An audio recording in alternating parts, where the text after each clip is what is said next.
Hello and welcome to How I Hire, the podcast that taps directly into the best hiring advice and insights. I'm your host, Roy Notowitz, founder of an executive recruiting and talent consulting firm called Noto Group. My team and I have spent the last decade helping to build iconic consumer brands, one hire at a time.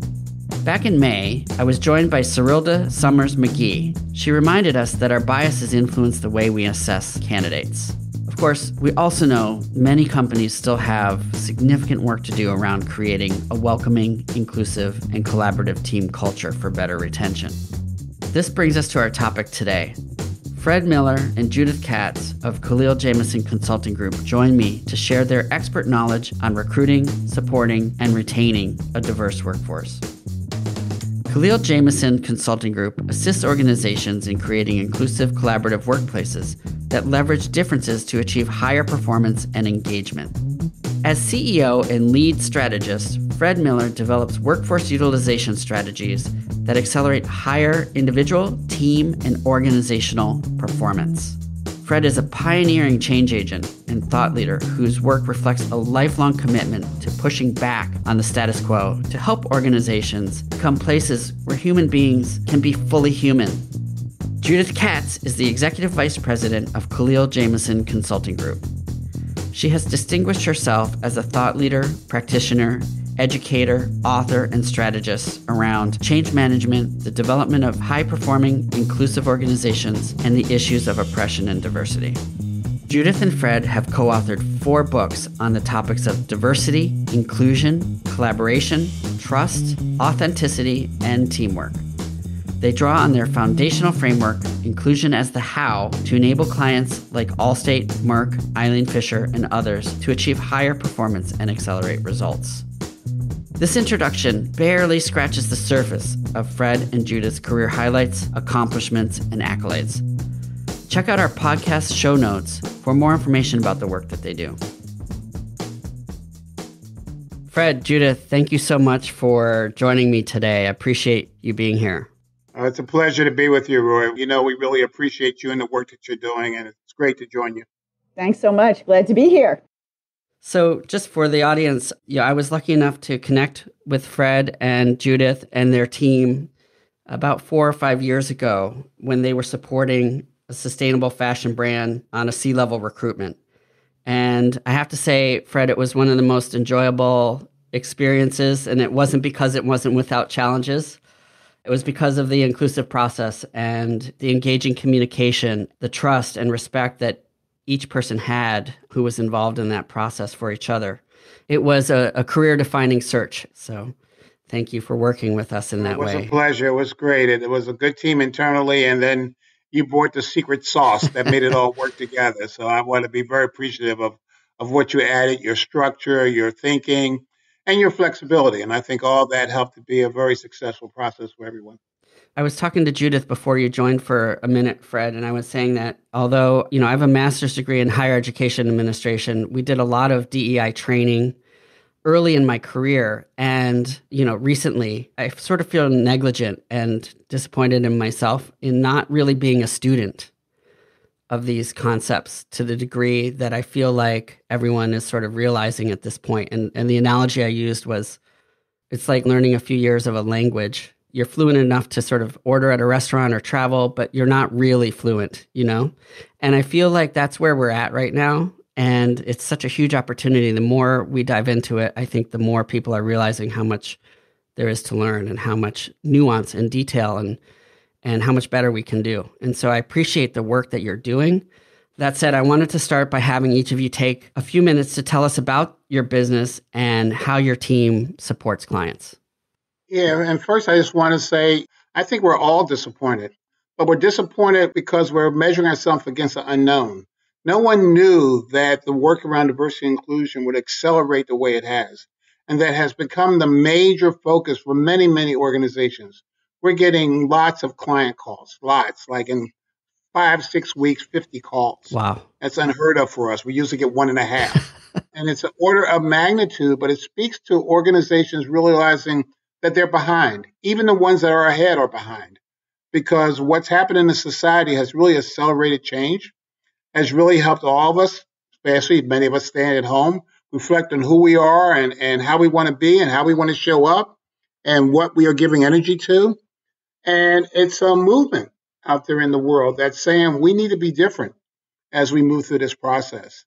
And so in some ways, we all have fallen short, but we've fallen short on a scale that had some unknowns on it that was impossible for us to know how fast we could go. And what's happened with the pandemic and what's happened with Black Lives Matter has really been an accelerant for a change in organization. It's exciting. Yeah. Yeah, it is a very exciting time. And I want to join you in feeling disappointed, but also understanding that sometimes disappointment is a great motivator.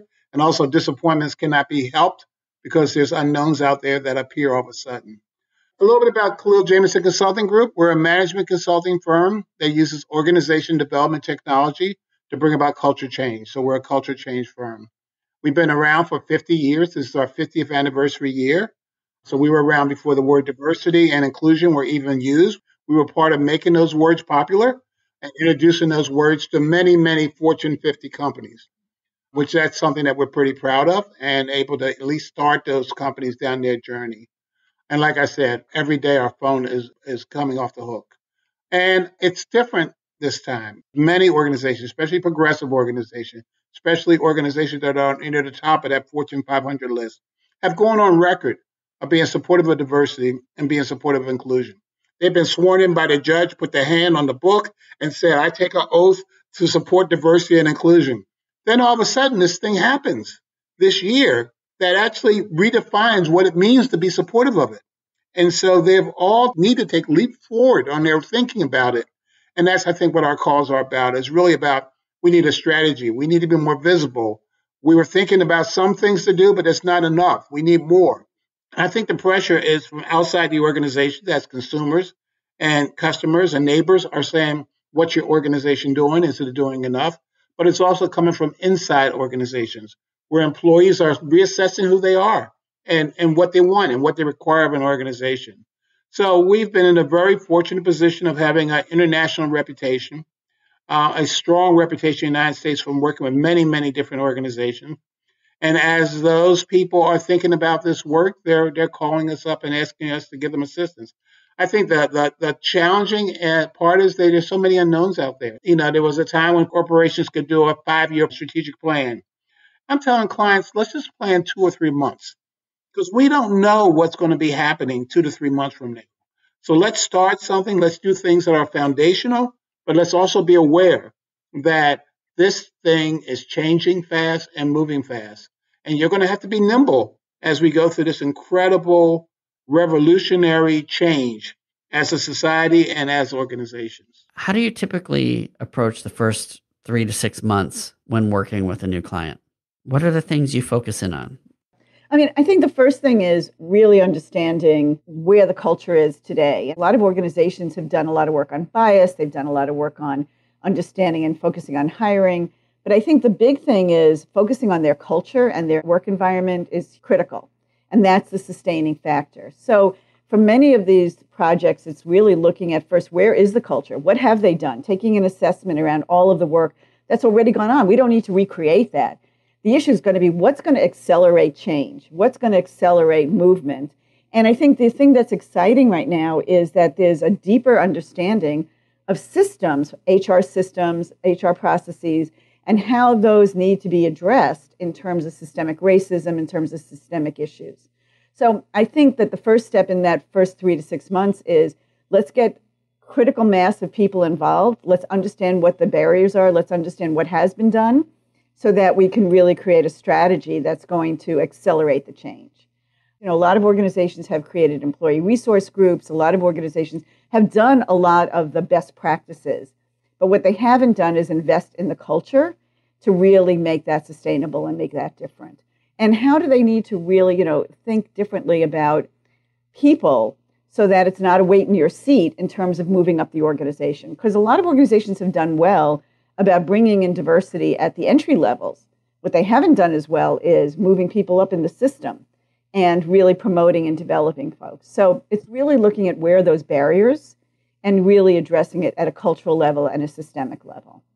I think it's fair to say that recruiting and talent acquisition more often than not or at least in the past, was seen as a primary solution for companies wanting to diversify their workforce. And what I know from spending time with you and Fred and from reading your book, The Inclusion Breakthrough, Unleashing the Real Power of Diversity, you talk about how capitalizing on diversity requires more than simply hiring a diverse workforce.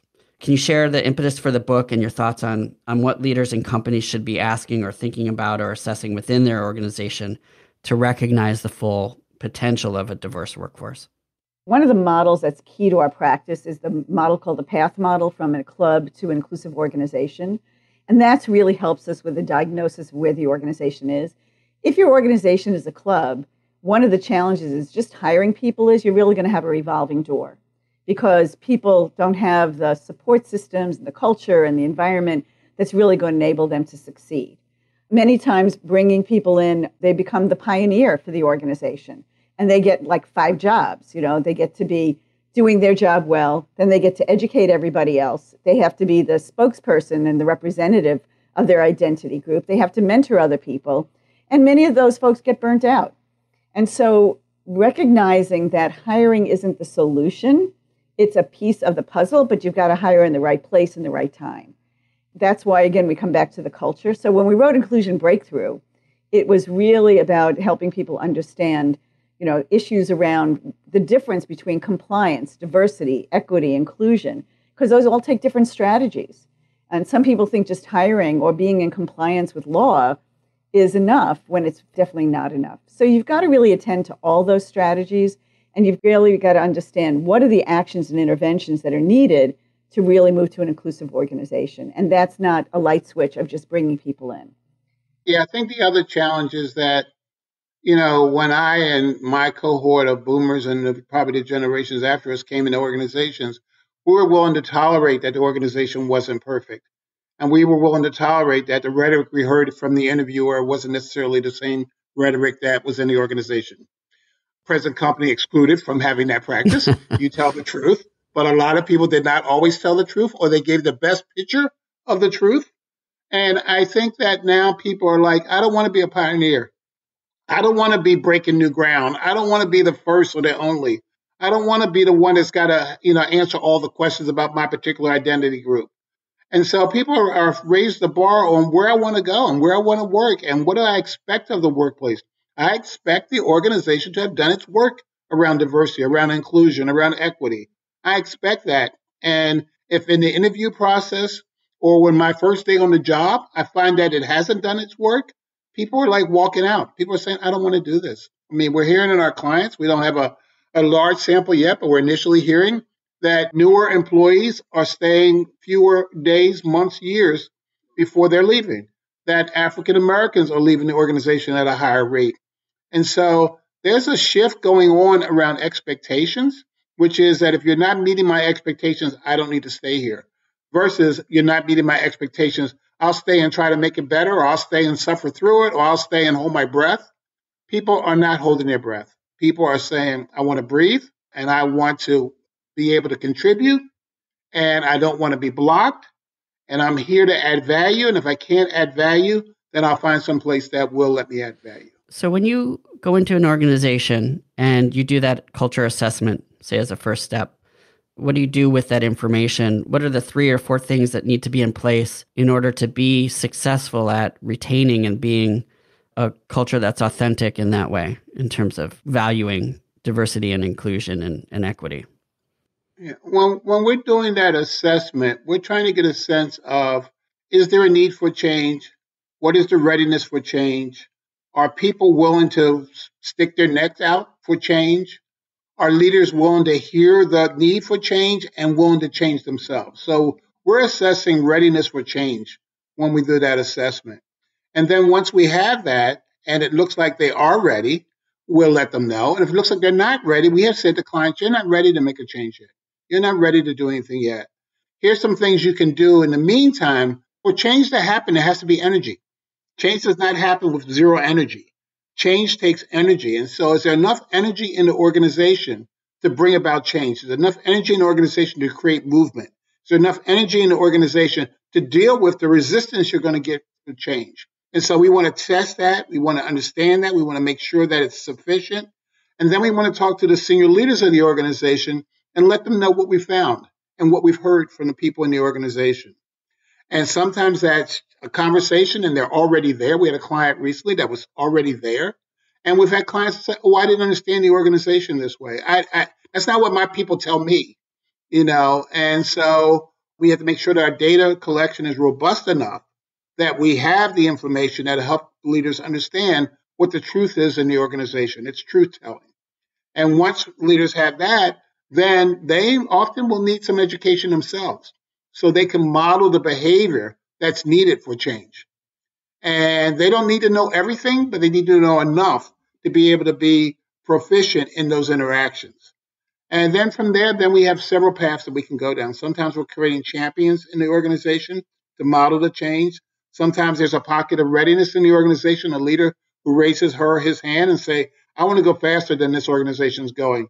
Pick my organization and let's do as much as we can around that. Sometimes it's coaching leaders to help them get ready for change. There's many opportunities, as Judith talked earlier. Sometimes we're working with the HR group so that we get the policies and the procedures in place, both for people and for managers, so that they can contribute and they have the ground under them that allows them to act in ways that may be different than the way they've acted in the past. Yeah, there's a new set of competencies that are really required to effectively engage, lead, manage, coach a diverse workforce. And many managers and leaders don't have those competencies. And so part of what has to happen in the change process is really instituting those new mindsets, new behaviors, and to hold people accountable for those as well. So it's not just saying you want diversity and inclusion, but it's really behaving differently as well in your interactions. Many managers and leaders were hired because they were good technical people, but they didn't have the ability to really engage and leverage a diverse workforce. And that's a critical part now. I think one of the things that we're seeing, people are calling us and saying, okay, with this Black Lives Matter thing, we need to go out and talk to our people. And we talk to the people out there before the leaders come, and they say, my leaders never talk to me. All of a sudden they say, well, what is it like to be Black? And how do you feel in being a Black? And it's like, this is our first conversation. And so we have, as Judith just mentioned, is a new expectation around leaders. They don't have to be experts in Black Lives Matter, but they got to be expert in how to talk to your people. They got to be expert in how to have your people feel open to having the conversations and feel safe in the conversation. That's a competency that leaders haven't always had to do. I don't talk to my people. I just give them orders. And now we're saying, no, you got to join your people. Judith always talks about the people need to join the leaders and the leaders need to join their people. And that's a new competency for many leaders. And that's not how leaders have been picked in the past. They've been picked for competency and being able to do a task well, not give leadership, partnership, and collaboration with the people that are on the team with them. Mm-hmm. So those new competencies, can you shed some more light on those? One of our clients did a great job of really looking at their performance indicators and their performance management system. And they really embedded the inclusive behaviors, or we call them now conscious actions for inclusion, into it. The ability to engage in conflict, the ability to lean into discomfort, the ability to listen as allies, the ability to problem solve, and inviting diverse perspectives. So there's 12 of those behaviors that we wrote a book called Opening Doors to Teamwork and Collaboration, 4 Keys That Change Everything. And in that book, we identify 4 of those key behaviors. But the thing in this client system that I loved was they built those into their performance management system. And one of the key things was that managers and leaders needed to be able to coach, develop, hire, and create an environment of inclusion and a diverse workforce. And so they really codified that in terms of the behaviors. But I think it depends also on the organization and what they're skilled at and what they need to develop. Because not every organization, it's not monolithic. But bottom line, we know feeling safe and being able to speak up, particularly when people are worried about cancel culture and zero tolerance and is it safe enough and how much of myself can I bring, is critical. So our latest book on Safe Enough to Soar around creating interaction safety becomes actually a fundamental skill set that we think is absolutely essential for everyone, because people right now don't feel safe to speak up. And, as we've seen the polarization in our society, it's become even harder. So there are many ways in which creating that sense of safety in a team becomes absolutely essential. And that's for all people. But then the more different you are, the harder it is. The more differences you bring, the harder it is to talk about who you are. So there's many ways in which that sense of safety is critical. The needs of the organization to attend to their people are probably higher than ever. And so it's not like, well, you work here and you go home and then we don't care about you. One of our clients, we said that they had plants around the country, and we said, you got to contact the police chief in each one of those cities where you have a plant and tell them your expectations about how your employees will be treated as they're going back and forth to work and living in that community. That's another role for the organization, is how do I have safety for my people? It's not just in the building anymore. It's also in the community. That's a good example. There's one other thing I think, given COVID, that I think is so critical is managers have never been asked to deal with mental health in the workplace. But one of the things we know for COVID with people's depression is the issue that, people are going through many changes. People are dealing with illness and loss and these issues in terms of what's happening around Black Lives Matter in our society. So fundamentally, asking managers to deal with mental health issues has never been in the job description. So there's so many new ways that we're saying, how do you become effective in today's workforce and tomorrow's becomes really raising the bar on what it means to be a manager and a leader today. Yeah, that's a challenging situation and certainly a fine line too when you're talking about intersecting with people's personal lives and professional lives. And we know, Roy, that there's no intersection now. It is life, Yeah. Personal and professional as you're watching your kids on the Zoom call. I mean, so it's not even like there's a boundary. True. Let's shift gears and talk a little bit about your philosophy and approach to helping leaders and other stakeholders implement an inclusive, equitable, and effective recruiting or hiring process within the organization. Obviously, there are flaws that exist within the traditional hiring process as we know it. So what are some examples of how when a company is ready to start looking at diversifying their workforce, what are some ways that you help them? I mean, one of the first steps have to be, are they serious? Are they doing it just for kind of window dressing or going through the motions, or are they serious? If they are serious, then they have to do a full court press for lots of reasons. One is you got to have an organization worthy of that person of color coming there. And so have you done your work so that they can be successful there? Secondly is, where are you recruiting and which firm are you asking to assist you? And do they have the experience and the breadth of network that will bring that diversity in the organization? The third is, can you be patient with that process? It doesn't necessarily mean that you're going to find a candidate as quickly as you usually do. It may mean sometimes you do, maybe even faster. But you got to decide that you're committed to that diversity, you're committed to that diverse slate, and nothing short of a diverse slate is acceptable. Finding the service provider that's going to give you a diverse slate, I think, is critical. And then it's the interview process. And, many organizations have gone to group interview processes, which is good. But what's the diversity of that interview group? And what's the different perspectives? And whose voice gets heard when they talk about, I interviewed somebody and I just didn't really connect with them.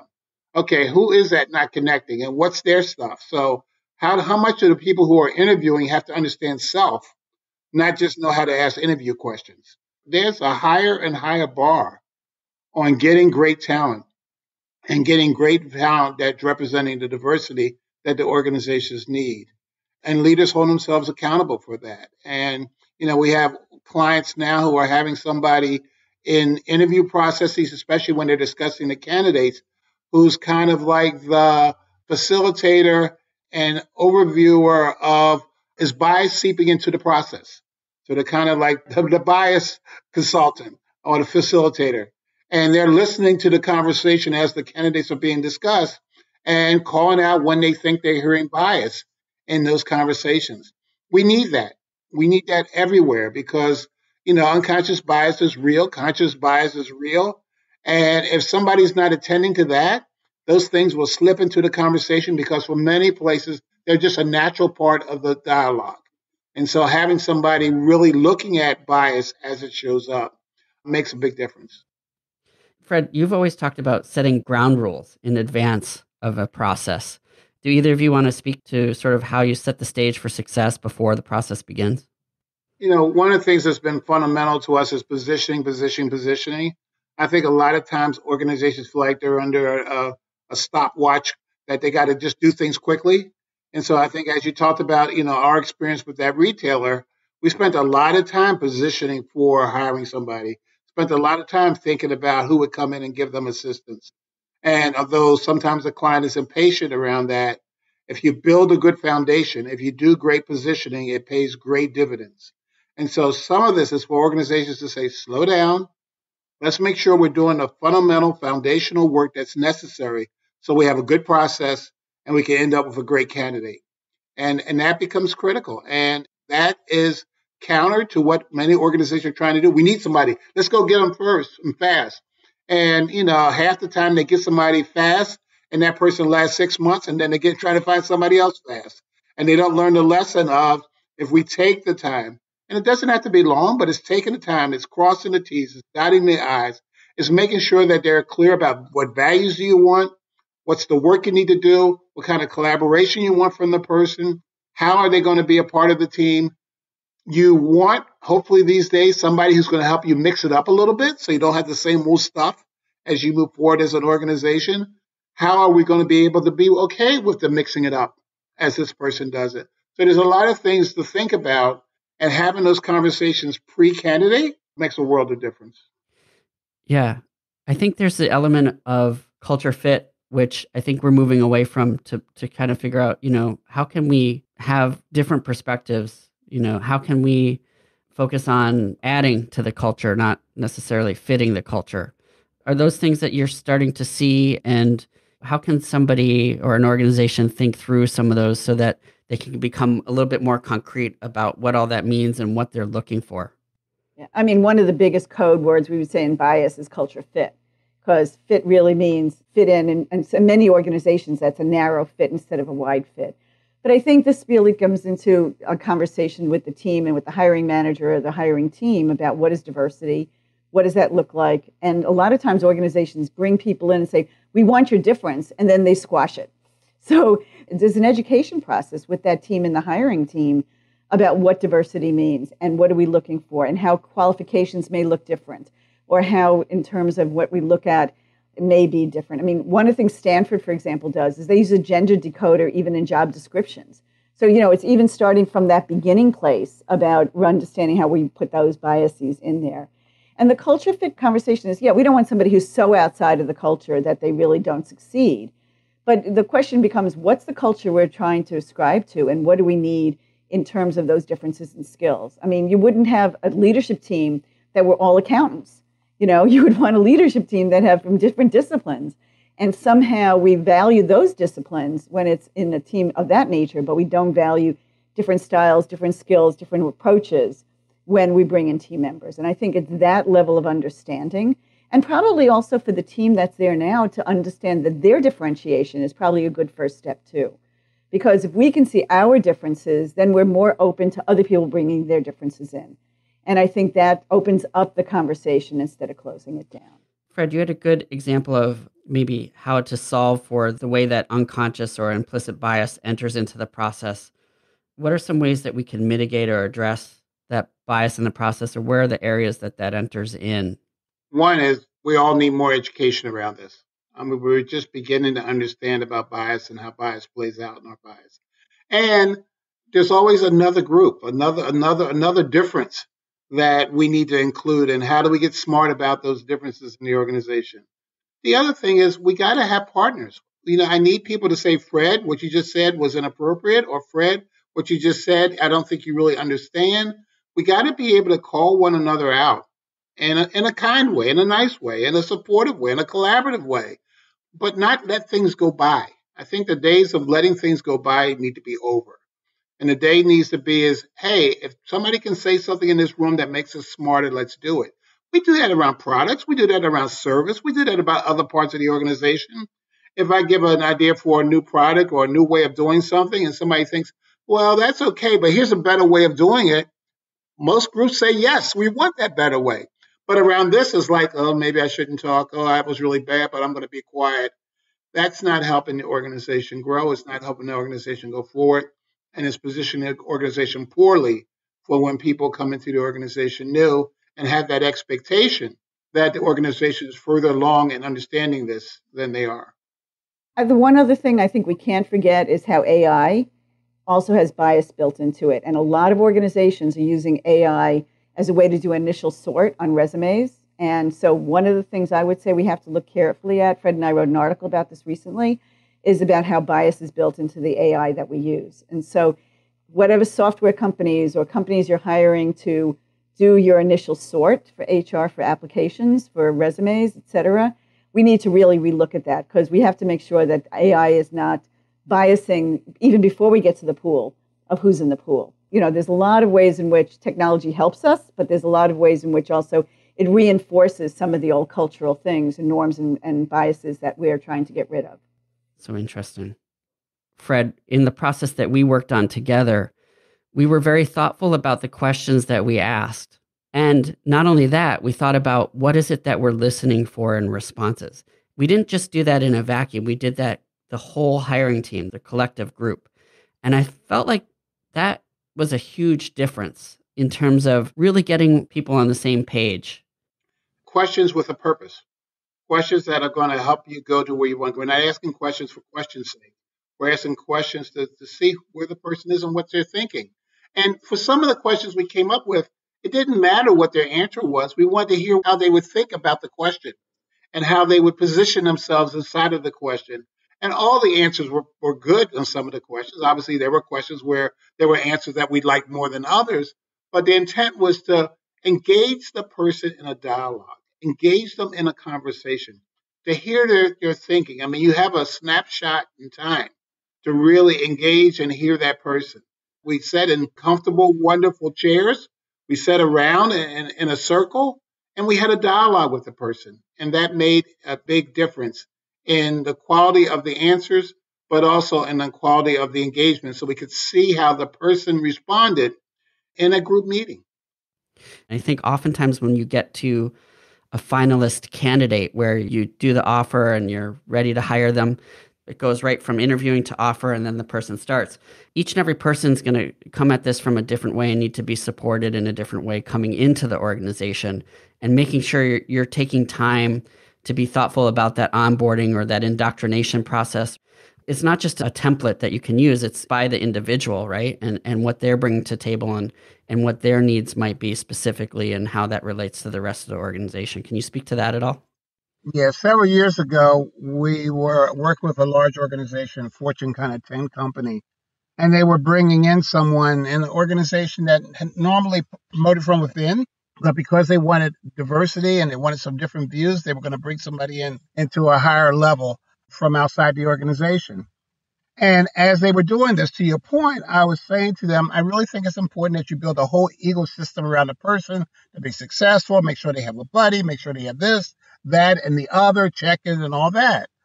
When they talked to the person said, I don't want all that. Treat me like everybody else. I don't want a mentor. I don't want this. I don't want that. I know I'm different than the norm, but, I'm good. Person lasted 6 months. You know your organization. You got to be clear in your organization what helps a person be successful. And you got to build that ecosystem around the person so that they can be successful. The person doesn't know. They're coming in. They're trying to impress. They're trying to show their independence. They're trying to show they can do the job. All well, good. That's all the reasons you hired them. But it doesn't mean they know how to be successful in that particular organization. And if you don't build a system around them to be successful, you're at minimum having them work uphill. Probably you're on a course where after X period of time, they're going to feel like they made the bad choice. I love everything you said, Fred. I think the other thing I would add is, onboarding is more than just a half day of learning about HR systems and practices. It's making those connections. We're in a lot of organizations where relationships are so important. How do you help that new person connect and make those relationships? One of the things we're seeing more and more is, particularly for people who are different from the norm, is in one of our client systems just recently, an African-American woman talked about how for the first 6 months that she was there, she ate alone at her desk every day. Nobody ever invited her to lunch. Nobody ever saw her. Another woman we know, when she started her first day, her manager forgot that she was joining that day. She sat for 6 hours in the lobby because there was nobody there to greet her. In another organization, they didn't have a desk for her. They didn't have a computer set up for her. They didn't have any of it. So all of those are signals to a person about whether we really want you, whether we're really ready for you, whether we really want you to be joining us in a certain way. Those are simple things too. Of like course that they are are. just general But who's thinking kindness. who's thinking about these things? It's almost like we Yeah. hired the person, we're into business as usual. There's got to be thoughtfulness about how do we make this person feel welcome? How do we integrate them into this organization? Who's taking the responsibility to really help them connect into the organization, which is really how things get done. In what ways do you think COVID-19 and the evolution of remote working will influence your work, and what will companies need to be successful in the future? It begins with being online and in Zoom and that whole process, and getting clear that we're always going to have a larger percentage than ever before of people who are working from home or online, and fewer people that are actually physically in the workplace. And so, how do we create a culture that works for that type of community? And I think we're all still in a learning pattern around that. We're going to have to figure that out. We're going to have to figure that out together, how that's going to work. The other thing is, I think all of these things that are happening right now really have people's attention. And so I'm finding people more conscientious about this stuff, more alert about it, more willing to learn, and more willing to participate than they may have previously. I think this is an incredible opportunity. And I think that's one of the reasons our phones are ringing off the hook, because organizations feel like, one, they're behind on some of these issues, and people in general. I mean, it's really about how are we as an organization, how are we treating our people, and then how are we treating subgroups within our people population. And for us, that's what we're talking about. We're talking about how do we up the game for all organizations around people. And that's a big thing. We still have so many relics from the Industrial Revolution and the post-Industrial Revolution time. The thing about, don't talk unless you're spoken to. I'm the leader and you're the worker. We got things. We still got this salary thing about exempt and non-exempt. And yet, when one of our clients, when the pandemic hit, all of the exempt people went home because they were not essential, and the essential people were the hourly people. So, I think we got lots and lots of relics that I hope this will clean out some of them, but it's also some things that we have thought had to be. We had clients that said, I didn't think our people could work from home. I thought we had to be in the office. And now they're like, maybe we don't need to do that. So people are learning, when you do a pause, whatever the pause is, good news or bad news for the reason, it really creates people doing that. So I think we're in a place where organizations are exploring and organizations are pretty open to changing and being different. One of our clients said, in some ways, I'm glad we had to leave the workplace because it gives us a chance to have some training and some education, and then we can do a reset when we come back to the workplace or when people continue to work from home. I think for many organizations, great organizations we're talking to, their expectation is they will be better, more humane, more caring about their people, more communicating with their people, and more listening to their people as a result of the pandemic that we're going through. And, we're adapting and changing in terms of doing this remotely like everyone else. We've always had to adapt. We've been in business 50 years. The work has changed. The world has changed. We're having new consultants join us. And we're really trying to think about what's the fundamental learning that people want to have. And what we're finding, as Fred said, given COVID and given everything that's going on, there's an eagerness. I think this moment in time, there's an eagerness to really address systemic racism, to really want to be different. And organizations know that some of what they've done up until now has not gotten them all the results that they wanted to. So I think that we're in this amazing moment of rethinking and relooking at structural racism, how it's embedded in our organizations, and really thinking about how do we prepare for the future in a very, very different way. That's great. So you're so passionate about your work. And when you think about your business, where it is today and the capabilities of your team, what exciting things do you see happening with your current work, as well as how are you envisioning the future? Yeah, I love our work. I love what we do. I love the opportunity we have to work with organizations, work with leaders, and we work with organization leaders who want to be different, who want to be progressive. At the end of last year, I was knowing I needed to make a transition about the consultants in the firm. Many of our more senior consultants have been with us 15, 20, 25 years, were retiring or semi-retiring. And so I was in the process of bringing in a group of younger consultants to the firm. When the pandemic hit, all of a sudden, our phones started ringing.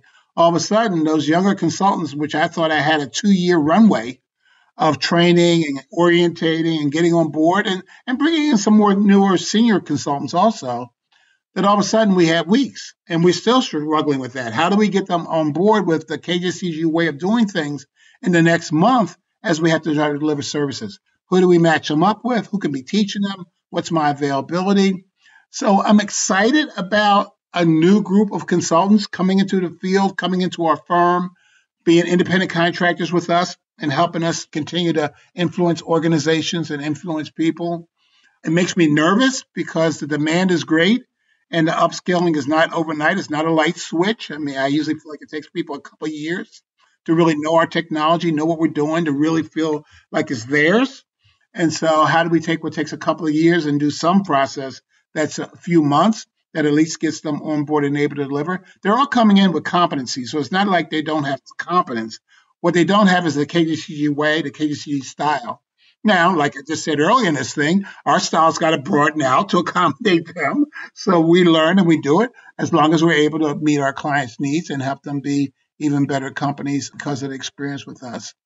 The other thing that's always good is we always learn from our clients. And so we all will learn about what we need and how we need to be different, how we need to grow. This is a firm that has been able to be around for 50 years, not because we stayed the same, but because we were great at changing, and we will continue to change. I'm the old man of the group.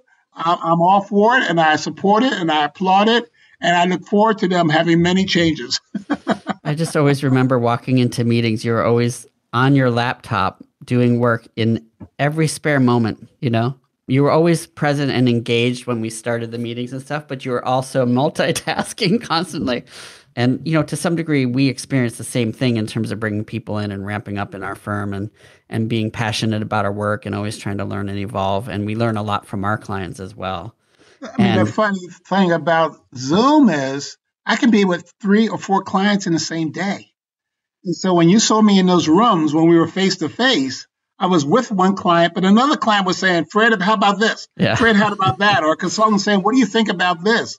I'm in a minute of a meeting, and what is our position on this? And so I had to respond in some way, obviously at the appropriate break or at the appropriate time or before the meeting or after meeting, but I had to do that. But now, I 3 or 4 clients in the same day, plus whatever's on the iPhone. So in that way, it's allowing us to accelerate and build up a group of clients who are really serious about going forward. Clearly, I still say, as we try to do culture change inside these organizations, then we're going to have to slow down and really be there. And whether it's face-to-face or on Zoom, that takes a lot more intensity and a lot more strategy than just responding to questions or giving thoughts about particular issues. Where can listeners of the podcast find your books, and how can people get in touch with you if they want to work with you? So best thing is to come to our website, www.kjcg.com.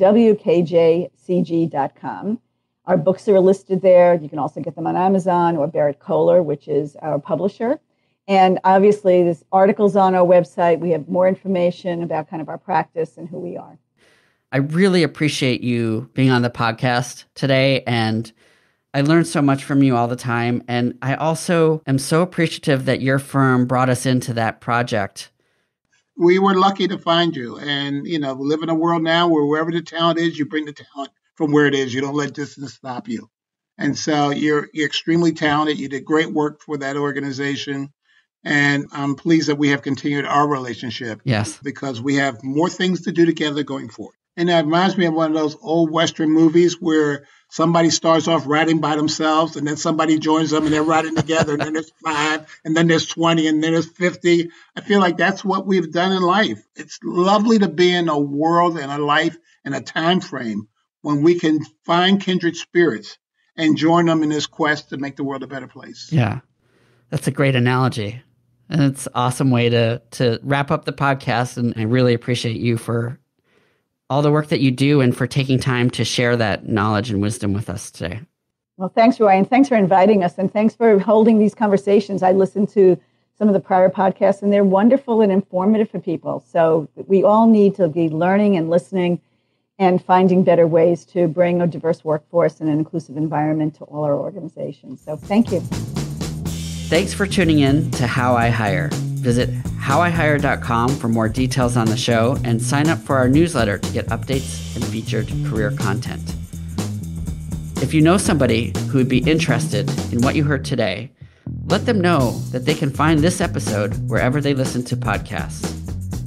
How I Hire is created by Noda Group Executive Search.